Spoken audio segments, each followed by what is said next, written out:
Alright, we're back. This time I made a little bit of a list, so hopefully this video won't be as rambling as the first video.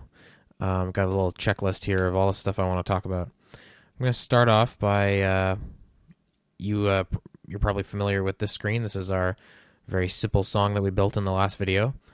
First thing I want to talk about right off the bat is, in the last video I referred to these guys here as groups or blocks. In Reason 6, there is a new special thing called blocks that we're not going to get to right now, but from now on I'm going to be only referring to these as groups because that's just a good name to call them, and blocks refers to something else now. So these guys are groups. Groups that hold note data. Okay, so I know we said we were going to talk a little bit about the rack, but that's going to be in the next video. This one, there is more stuff that we need to learn about the sequencer. But it's really fun and useful stuff. So let's get to it. First thing I want to talk about is mute and solo. Every track here in the sequencer has a mute and a solo button. And a mute button is pretty self-explanatory. It mutes that track so you can't hear it.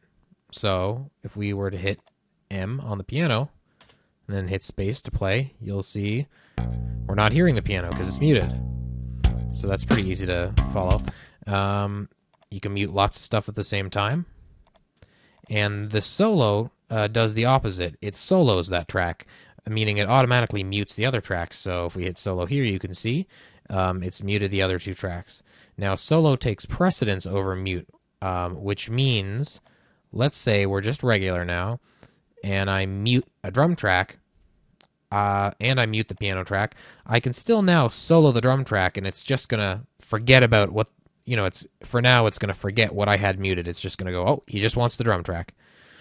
But if I unsolo the drum track, it goes back to what I had before, which is the piano and the drums muted. So play around with the solo and the drums. You'll get the hang of it. It's really, really useful when you're building a song to be able to solo a track because you want to hear it without other stuff kind of getting in your way. So that's the solo and the mute. This guy right here, record enable parameter automation. You can just forget about that for now. You don't need to worry about that. This guy you don't need to worry about. You don't need to worry about whether they're pressed or not. We'll cover what those are later. Now, as you can see here, there's a little bit of a divider at this point. This part of the track is what's called the note lane, and the note lane is where you're able to create groups and put note data into groups. And you can have one or more note lanes. If we go up to the plus here, you'll see I'm going to add a couple more lanes just to the piano. Now, the lanes are just places that you can put groups. It's just more area for you to work with. So, for example, I could put, some of my groups up here. I could put one here. It's not going to sound any different. It's just more space for you to work with. It just makes it easier to look at. And if we want to take some away, let's move him back down here. You just hit this little X here, and it'll take a note lane away. And note lanes can be labeled, which is really useful. And you can double-click on here, and it'll show you, and we can just type in, there, main melody. And cool. Now that kind of gives us an idea of, how we could categorize our song. This isn't hard-coded into the song or anything, like I could put something that wasn't the main melody in this note lane, but I'm going to try and follow this from now on. I'm going to try and put my main melody in this note lane. I'm going to put my bass line 1 here, put my main beat here. For example, if I wanted to create another little section here, let's create a new note lane on the drum. And let's call it hi-hats. And then we can use the pencil tool to create another little block here. We'll double-click on it. We'll use the pencil tool again. Let's find out here. There we go. So let's just create a little pattern of hi-hats here. And let's listen.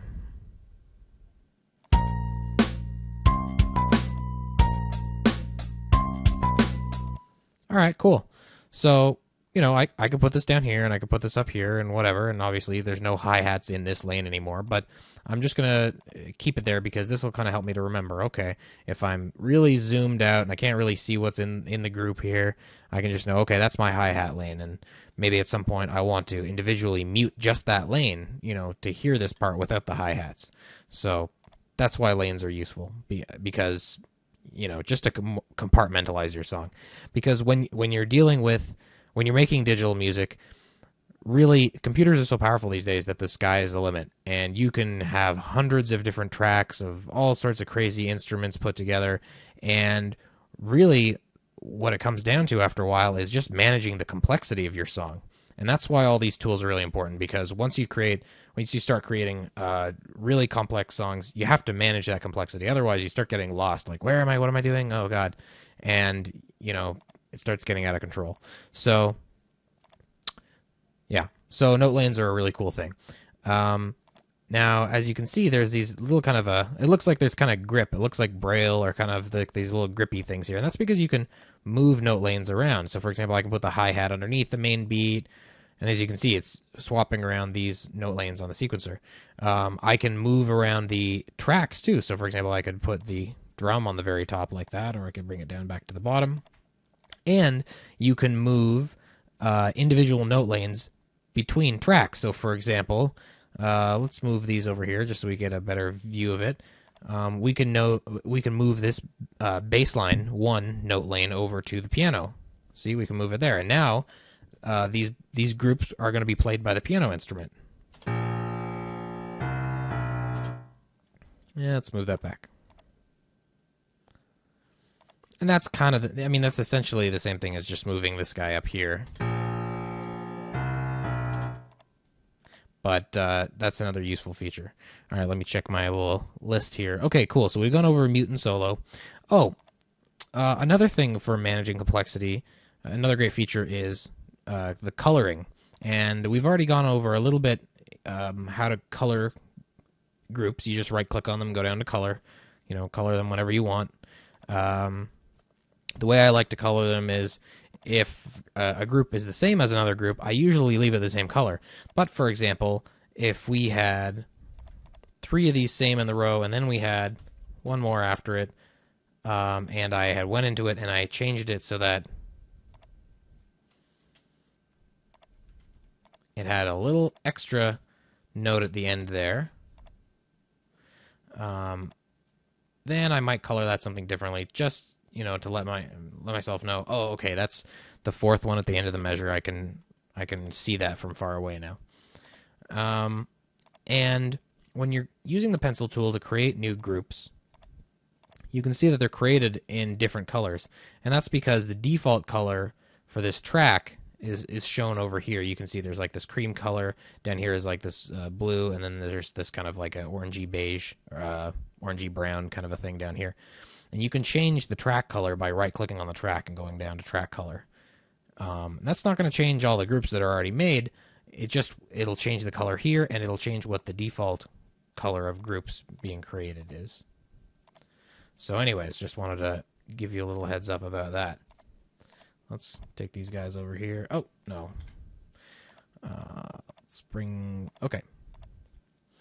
So next on the list, I want to talk about another great tool for managing complexity, which is hitting these little arrows here to minimize your tracks.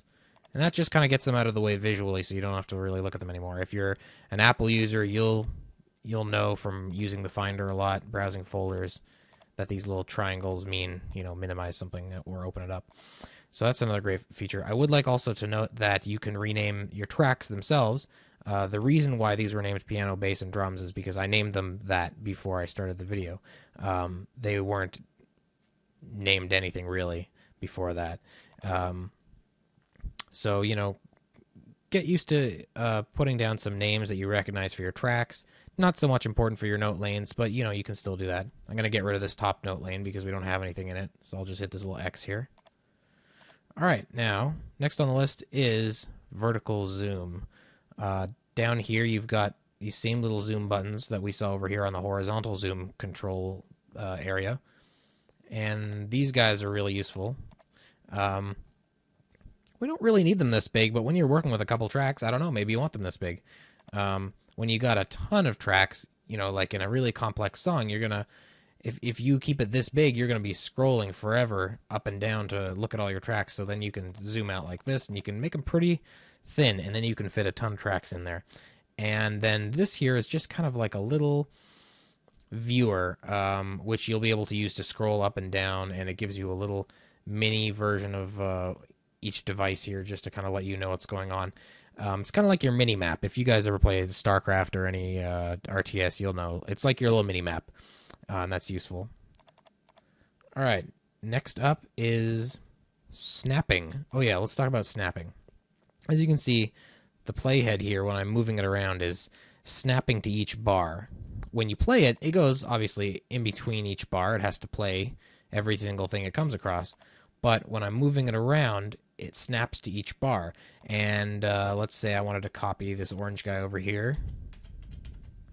It's pasting them to each bar. And even if I go over here and keep pasting, it's going to paste to each bar. So the reason that is because snap is turned on. If we turn snap off and we copy and then we move the playhead over here, you can see it's pasting in between stuff. And that's not going to sound so good because it's going to be out of rhythm with, if we brought the drums over, it would be, oh, whoops. If we turn snap back on and we brought the drums over and the drums were snapped to the bars, then this wouldn't sound so good because it would be kind of out of rhythm.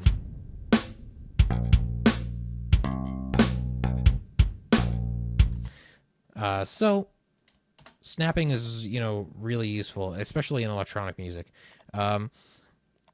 Depending on the type of music you're making, snapping is a good thing to have on. In some styles, you might want it off, especially when you're in edit mode, editing the actual note data. Sometimes you don't want them right on each beat or each bar. It makes it sound kind of more mechanical and less human. So, because if you're playing piano or something, you're not going to be playing exactly in time. So we'll talk about that later, but just know that, if you ever see the playhead kind of flying around here and you're not able to paste your blocks properly, your groups, not able to paste your groups properly, that's probably because snap is turned off, or perhaps your snap settings are turned to a very small increment. But I keep them on bar when I'm in arrange mode, and I think that's what most people do. Really important point to note is that this snap setting here and your zoom settings are separate settings for arrange mode than they are for edit mode. And what I mean by that is, if we double click on this and we go into edit mode, you can see the snap setting here is different. And even whether it's turned on or turned off is different. So for example, maybe we want these last 3 bass notes to be not right on every 16th beat. So we turn off the snap and we bring them just a little bit off like that. And we leave it off. If we go back to arrange mode, you can see arrange mode snap is still on. They're 2 separate settings, even though, they're in the same place. It's kind of confusing, but you'll get the hang of it. If we double click and we go back in, you can see it's turned off again. So this is a separate setting. Same thing with your zoom. You could be zoomed in really, really tight here, really right up to the notes, getting close and personal with the notes here. But when you go back out to arrange mode, you can see your zoom is completely different. So arrange mode and edit mode are 2 very separate modes, and your zoom and snap settings are different between them. One slightly strange thing that Reason does sometimes is we don't always have to double click. I find double clicking is the easiest way to get into edit mode, but you don't have to always double click. You can just hit edit mode right up here. Edit mode is going to bring you, let's zoom out a little bit. Edit mode is going to bring you into edit mode, but it's not always going to go into the group that you want right away. And you can switch between tracks in edit mode. Depending on how far zoomed out, it can be a good mode to look at your stuff. But if you go into edit mode like this, you can't actually edit the notes until you double click on the group you want to edit. So I figure, hey, just double click on it from arrange mode and you get right down into it anyways, as opposed to just having to go through here, figure out which which one you were looking at in arrange mode and then double clicking it and then editing it, you know, why not just find it, double click, and then you're already in it like that. We can zoom back in here. All right, now let's turn snap back on. When you're in edit mode, having snap to 16th beat is usually what I keep it at. For a lot of styles of electronic music, you want it on the 16th note. And the last thing to talk about is a little bit more about the transport panel down here. We went over a little bit. We got the play, stop, fast forward, and rewind here. Another thing to know is that, let's say you're playing and you hit stop. That's going to stop. If you hit stop again, that's going to bring you right back to the place where the playhead was before you started playing. So let's say we got the playhead at the 7th bar and we hit play. And then we hit stop, maybe, you know, wherever. If we hit it again, it's going to go back to bar 7. And that's pretty useful if, you know, if you want to keep playing over the same section. If you hit it a third time, it's going to go right back to the beginning of the song. So just know that if you hit it twice, it goes back to where the playhead was. Hit it a third time, it goes right back to the beginning of the song. The tempo is down here. Right now we're working at 90 beats per minute. And you can hit these little up or down arrows. You can double click on it, type in your own tempo. You can tap in your own tempo now in Reason 6, which is kind of cool. So let me attempt to tap in at a faster tempo than 90. All right, cool. So it figures that I was, you know, tapping at approximately 123 beats per minute. All right, let's see if I can tap back down to 90.